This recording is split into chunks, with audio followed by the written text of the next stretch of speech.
It's Tuesday, July 16th, just following up on the SPY. You can see here, if they're buying calls kind of near this green bar when it was an inside bar heading up at the blue line, I described that in the previous video, expecting to take out the highs of the day. It did that. It had a logical pause, and now we're heading up higher again. So at this point, you expect it to head higher. You should do no worse than break even.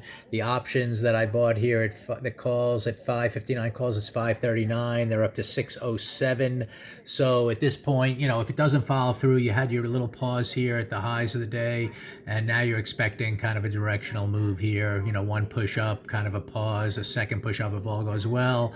We still want to see on the daily chart if it kind of reaches this high. We got to get through there to have a 2-up day. We know we're just inside of the prior day, but given this opening price action, the way it kind of took out the first bar high, the intraday high, and then try to pause and come back down through it, and it started up, you're kind of expecting it to head higher, even though anything's possible at the moment. And at least we have a reference point. If we come back through the open here and turn this red, then maybe we're going to start getting below the weekly, purple line, which is the turning that weekly chart red. So there could still be a failure here, but given the intraday structure, we're expecting higher prices and to take that out as our next target. So we'll see what happens. You should treat all of this at no risk. Know you're still inside of here. We've got to get that 2-up day to keep that weekly chart to the upside. Here's the weekly chart, and that's still green and heading higher. We've had a couple of chances to sell off near these broadening highs, but we're not doing it. We're heading higher. So that's why this was an opportunity to kind of buy that, see what happens at this inflection point. Now we're heading higher.